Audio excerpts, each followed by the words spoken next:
On Monday, ITN's lunchtime news moves to its new regular time of 12:30. This last 1 o'clock bulletin also marks Leonard Parkin's retirement from newsreading.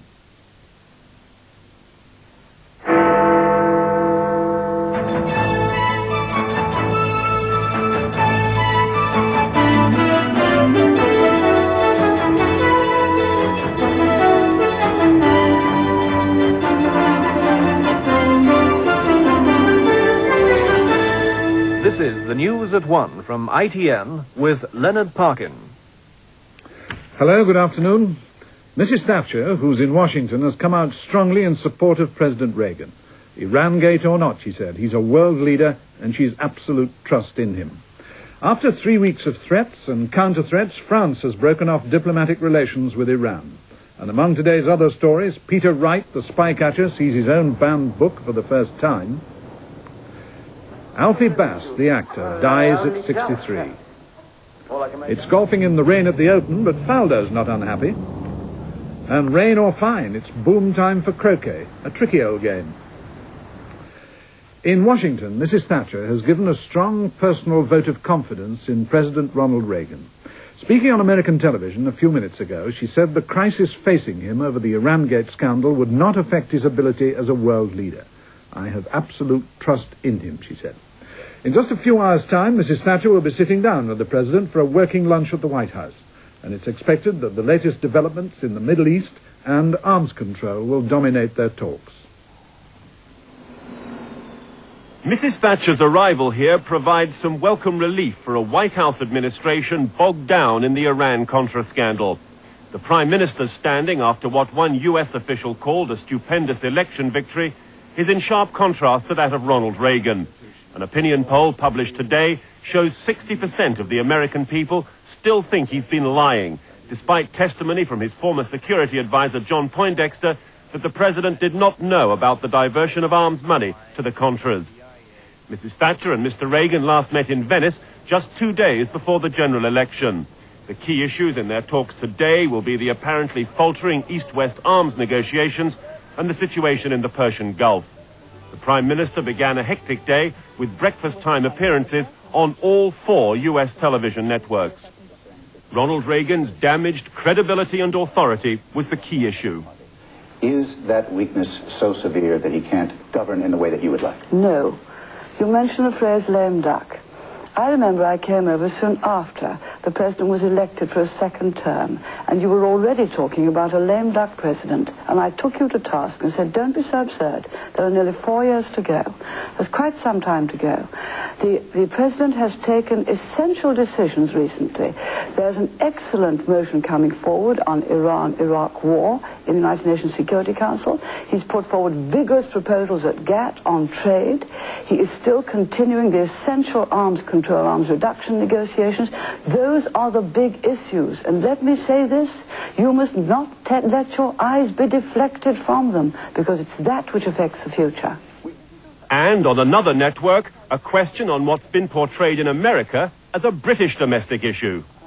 Certain members of the royal family have come under such criticism recently of being somewhat naughty in their behavior. Do you feel that certain members of the royal family are making fools of themselves? We are very fortunate to have such a wonderful monarch and such a wonderful royal family. Very fortunate indeed.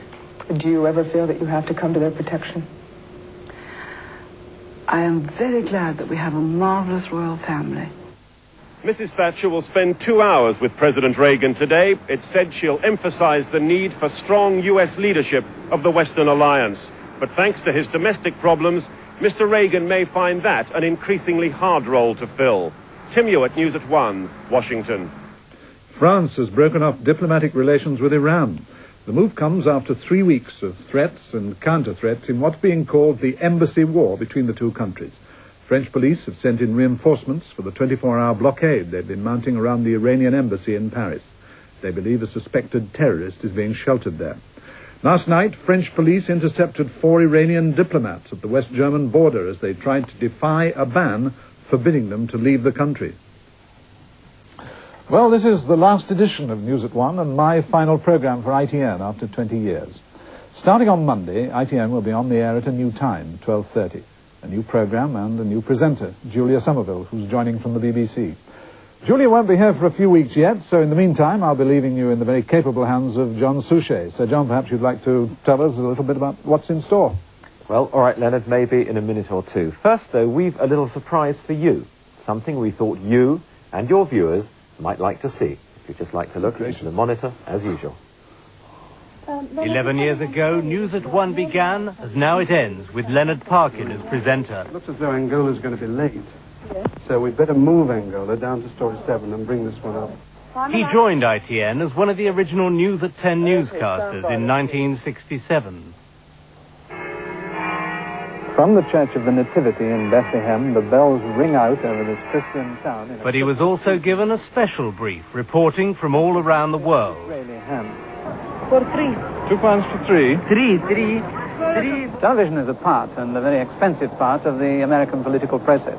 They must be getting on for half a Right million... up to last year, with reports on the Queen's visit to China. By the sheer scale and size and quantity of everything she sees. 2 minutes transmission, 2 minutes. After 2 stints in the News at 1 hot seat, Leonard Parkin has presented something in the region of 2,000 editions of the programme. On ITN's first News of the Day, he introduced the big stories, such as the end of the miners' strike, with the men at Mardy Colliery marching back to work. News at 1 also covered the issues behind the news, AIDS in Africa and the problem awaiting the world. Back home, the campaign for severe weather payments for the old and cold.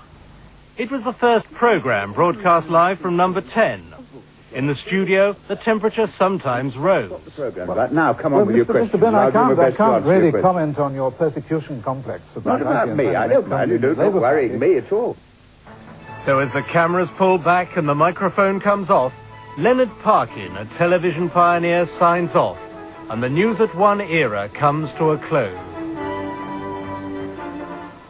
Well, Leonard, first of all, glad you found time to have the haircut. But tell me, those pioneering days of the early 70s, how will you remember them?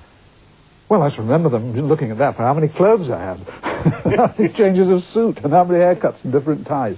But frankly, no, with enormous pride, because one sits here in the eye of the storm, but what one's really doing is pulling together the work of an enormous number of very courageous and very bright reporters, and a very some bright and courageous decisions made by producers too. Well, on behalf of them, we've got some pretty kind words for you too. You're a total professional. Tell me about your retirement plans. You're a fisherman, aren't you? I'm a fisherman. I think the trout are quaking in their streams in Yorkshire. They'll be seeing me before so very long. I also do a bit of clay pigeon shooting and a bit of other sorts of shooting, but I shall find plenty to occupy my time. Well, poor fish, poor viewers. We hope they'll join us, as you said, at 12:30 on Monday. Over to you for your last sign-off. Thank you very much indeed, John, and I wish you well. You'll certainly need to keep your wits about you, as you know. And that's the News at 1. And for the last time from me, thank you for all your messages from all of us here for the moment. Goodbye.